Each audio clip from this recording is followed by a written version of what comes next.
Good morning, second grade scholars. It's Miss Nestor, and I'm back for day 2 of our reading lessons. We're going to start with some phonemic awareness sounds and do high frequency words, do a bit of grammar, our next vocabulary words, and of course finish Henry and Mudge from yesterday. I can't wait to finish that, see what happens next. All right, so for our warm-up, we are going to do some sounds. I'm going to say the sounds and you're going to put them together. But today, the trick is the sounds are going to be out of order, okay? So make sure you're listening so you know where the sounds go, so you know what word it makes. Ready? Okay. For the first word, the first sound is D, the last sound is G, and the middle sound is I. Okay, so fix them up. What word do you get? Are you thinking dig? Dig is correct. Okay, let's try a second word. The first sound is B, the last sound is K, and the middle sound is A. Switch them around. What do you get? Back. Okay, this time I'm going to switch them up again. Okay, the last sound is K, the first sound is T, and the middle sound is I. Okay, what do you get? Did you say tick? Good job. And the last one. The last sound is F. The first sound is P. And the middle sound is A. What did you get? Path. All right. Good job. So now we're going to move on to our second warm-up. Now this is all about words and sounds and how sounds change what words make.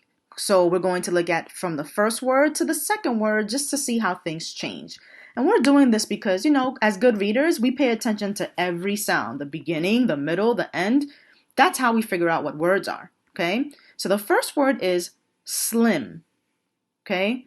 But now the last sound changes to a P. So now slim becomes slip. Good. For the next word, we have snap. The last sound changes to a K, and the new word is snack. Let's look at the second row.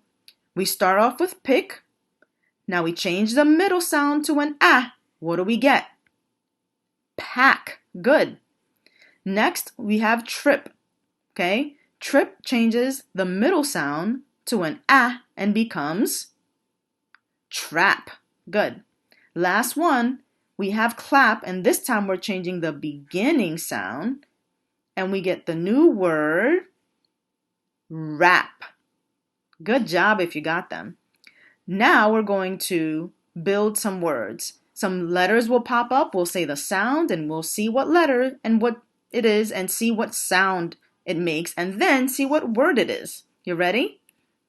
Okay, here we go. F, I, S, T. Word is fist. Good. Next one. K, L, A, P. Makes what word?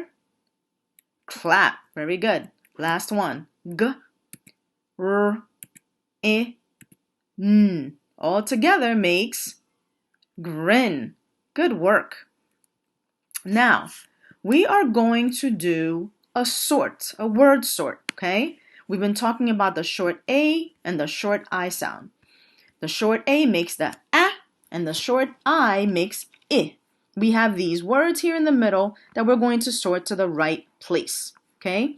First word is grin. Does grin have an I or an A? You're right. Grin has an I, so we're going to put it over here. Next word is rap.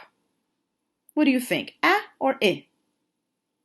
Yes, it is the A sound, so we're going to move it to the short A. Next one is path. A or I? A. Let's move it over.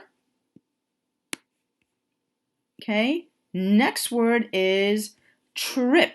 Trip has an A or an I? An I. Okay, so we're moving trip over to the I, the short I sound. Next one is pack. What sound do you hear? Ah or I? It has an ah. We're moving it over here with the rest of the short A's. And the last one is fist. What sound do you hear? The I sound. Good work. So let's go ahead and move it over here. All right, so that's short A and the short I sound. Let's continue to our sight words, okay? Our high frequency words. We're going to do a cheer. Now what I'm going to do, I'm going to say give me a, and I'll say a letter, so let's say B. Give me a B, and then you repeat B after me, okay? And I'll point to you so you know when to say it, okay? You ready? Here we go. Give me an A. Your turn. Give me an R. Give me an O. Give me a U. Give me a N. Give me a D. What does that make? Around. And the last part, you say the whole word, okay? Give me a B. Give me an E. What word does that make? B. Give me an F. Give me an I. Give me a V. Give me an E. Word is 5. Give me an H. Give me an E. Give me an L. Give me a P. That makes help. Very good. Let's keep going. Give me an N. Give me an E. Give me an X. Give me a T. What does it make? Next. Give me an O. Give me an R. What does it make? Or. Good work. Give me a P. Give me a U. Give me an L. Give me another L. What word does it make? Pull. Good. Give me a T. Give me an A. Give me a K. Give me an E. What word does it make? Take. That rhymed. Give me a U. Give me an N. Give me a T. Give me an I. Give me an L. The word is until. Give me a W. Give me an A. Give me an L. Give me a K. Give me an E. Give me a D. Last word is walked. Good job. All right, scholars. We are going to begin our work with complete sentences. Now, complete means everything is all together. Nothing is missing. So a complete sentence is a sentence that is not missing anything or missing any parts. Okay? Now, I know in first grade, you learned that about the naming part. Okay? In second grade, we call it the subject of the sentence. Okay? So the sentence is made up of a subject and a predicate. The subject is the naming part. So it names who or what the sentence is about. Okay? So let's look at an example here. The boys play in the snow. So I'm going to ask myself, who or what is the sentence about? Well, the sentence is about the boys. So that means the boys must be the subject. They're the naming part. Okay? Let's do an example. Here we have a sentence, and we're going to look for the subject. Remember, the subject is the naming part, and we're going to circle it. So let's read the sentence. The kids make secret codes. So I'm going to ask myself, who or what is the sentence about? Well, the sentence is telling me about the kids and what are the kids doing. So the kids is the naming part. So I'm going to circle around the kids. The next sentence, the girls use spyglasses. Ooh, okay. So who or what is the sentence about? Well, the sentence is telling me about the girls, right? So the girls, they are the subject of this sentence, okay? Now, let's look at the next part. Okay, remember, complete sentence has a subject and now the predicate. Okay, the predicate is the telling part. It tells what is happening and it usually includes a verb. So when I look at a sentence, like the boys play in the snow, I'm going to ask myself, what does the person or thing do? In this case, the boys, and what do? They play in the snow. So play in the snow is the predicate. Okay, it's the telling part. Let's look at an example together. So I'm going to look at this sentence and this sentence, and I'm going to underline the predicate. Okay, so I'm going to ask myself the same question. Let me read the sentence. The girls jump in the pool. What does the person or thing do? Well, the person is, they're the girls, those are the people. What do? They jump in the pool. So jump in the pool is the predicate. Let's look at this next sentence. The birds make nests. Okay, so what does the person or thing do? Well, it's talking about the birds, and what do? They make nests. So make nests must be the predicate and the telling part. Okay, let's look at one last one. So we're going to fill in either the subject or we're going to fill in the predicate. And there are two choices, and we're going to figure out which one it is. So it says Abby blank. Abby. Abby tells me the who, so that's the subject. So I need a predicate. Jake is another who, so I don't need that one. I need this one. I need the predicate that says what Abby does. So sentence reads, Abby wins the game. Okay? Take a look at the second one. What do you think goes there? Says blank wags his tail. You asking yourself the questions? Yeah. Is wags his tail the naming part, the subject, or the predicate? Right. It's the predicate because it has the action word and it tells what this person is doing. So we're looking for the other part. We're looking for the subject. Which one is that? Yes, the dog. Sentence is about the dog. So the dog wags his tail. Now the last one, the children. This tells me the who, right? Which part do I need now? I need the predicate. So I'm going to look, which one of these is the predicate? Well, it can't be book. Book is just a thing. Doesn't have an action word or anything. So it has to be look for the book. Just move it over so we can finish our sentence. The children look for the book. Complete sentences. Perfect. Good job with the grammar today. Okay, let's move on to our next part. We're going to learn about the next 4 vocabulary words, okay? This word is stood, okay? I want you to straighten yourself out like stood. So it means was in an upright position on one's feet. So just like the dog here, it's standing on its feet and it's standing upright, not like a person, but like the way it's supposed to be, like the dog.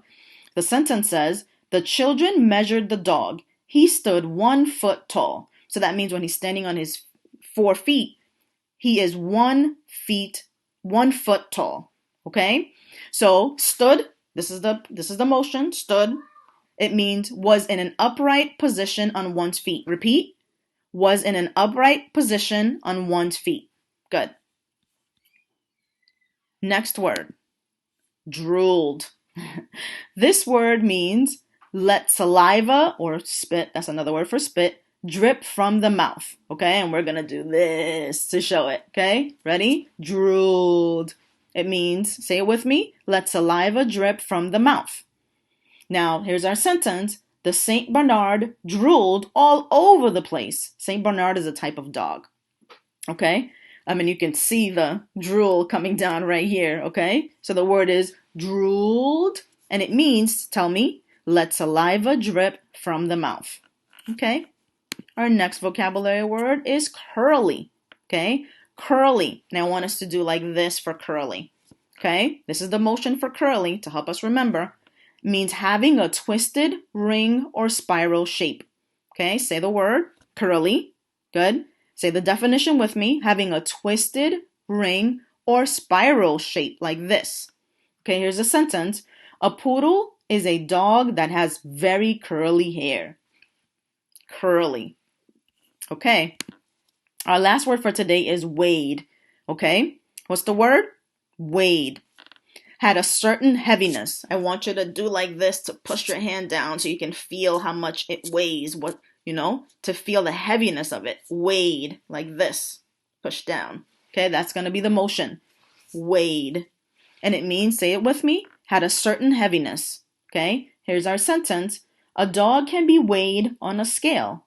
Then the vet knows how heavy the dog is. Okay, so it means to have a certain heaviness. Okay, we will continue with these next time.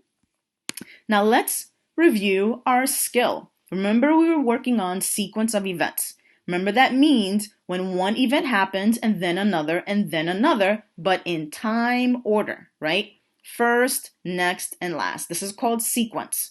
Okay, and we talked about the chart. So we are going to finish reading our Henry and Mudge. Remember, realistic fiction means it could happen in real life. Okay, so let's go ahead and start our story again, and we're going to read the whole thing today. Henry had no brothers and no sisters. I want a brother, he told his parents. Sorry, they said. Henry had no friends on his street. I want to live on a different street, he told his parents. Sorry, they said. Henry had no pets at home. I want to have a dog, he told his parents. Sorry, they almost said. Remember we thought that this means maybe they say yes, maybe they'll say maybe. So we'll see what they said. But I want you to think about how do you think Henry's parents feel about him right now? Right? What do you think? How do you think they think he's feeling? Yeah, I think they feel that he feels lonely, and maybe that's why they're saying maybe he doesn't have anyone to play with, he doesn't have any brothers or sisters, so maybe a pet, maybe they'll let him have a pet. Let's see what they say. But first they looked at their house with no brothers and sisters. Then they looked at their street with no children. Then they looked at Henry's face. What are they gonna do? Then they looked at each other. Okay, they said. I want to hug you, Henry told his parents, and he did. Now, how do you think Henry's feeling right now? Yeah, he looks like he's feeling pretty happy that he might get a pet. Well, that he will get a pet. And he's smiling too. That also tells me, that's how I know he's also happy. He's hugging his parents and he has a smile on his face. Okay, let's continue reading. Henry searched for a dog. Not just any dog, said Henry. Not a short one, he said.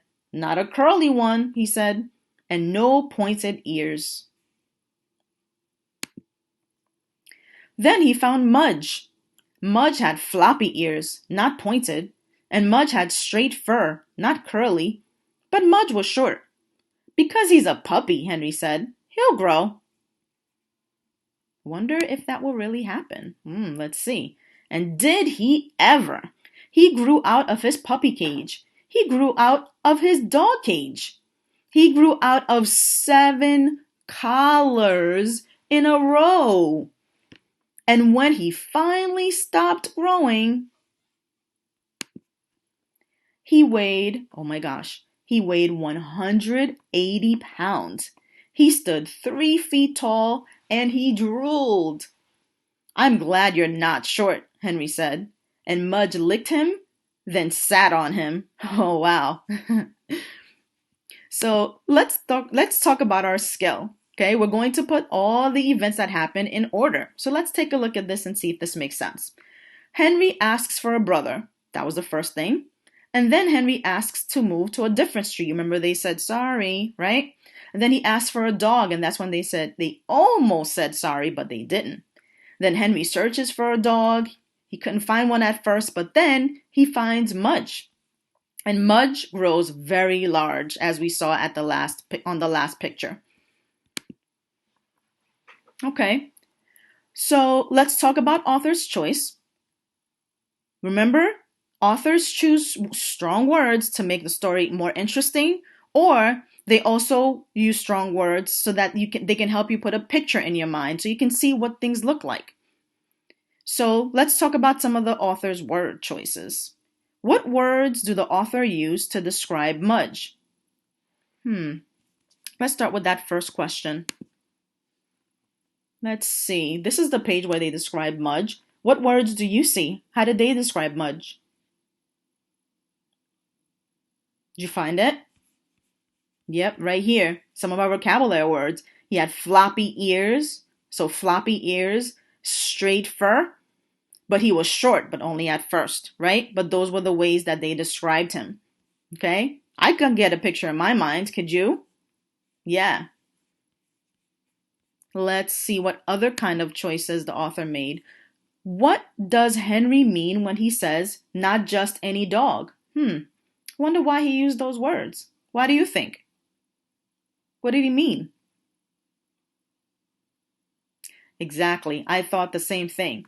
So I think he means that Henry didn't want just any type of dog. He wanted a specific dog, you know? He did not want just any dog. He did not want a short one and not a curly one and not one with pointed ears. He was looking for something very specific. So I think that's what he means. And I think when the author says all of these, you really understand that he knows exactly what he's looking for, right? Yeah, that's what I thought too. Now, here's a place where we can use this strategy of making inferences or making a prediction. In this case, we're going to make an inference. Okay? It says, how do you think Henry feels about Mudge licking him and sitting on him? Okay? It doesn't say it here in the words, right? It just says, I'm glad you're not short, Henry said. And Mudge licked him, then sat on him, right? If we're looking at the picture, here's Mudge sitting on him, right? But he still looks pretty happy. He has a big smile on his face. So I think, I don't think he minds. I think he loves Mudge. And I think it's okay that he's sitting and he's licking him. That's what pets do, right? To show you they love you. So I think he actually is happy about that. I don't think he minds at all. So just to wrap up, we were talking about the realistic fiction genre for this story, right? We said that realistic fiction means that it could happen in real life. So these are the things that make the story realistic fiction. The story could happen in real life because the characters acted like real people. So his family, his mom and dad, and Henry, they acted like real people. Mudge acted like a dog would, right? Licking and growing and sitting on him, right? That's what dogs do best. And there could be a boy named Henry who wanted a dog. So all these things could really happen. So again, that's what makes it realistic fiction. Okay, scholars, thank you for learning with me today, and we will continue our work with this lesson another day. Okay, have a good morning.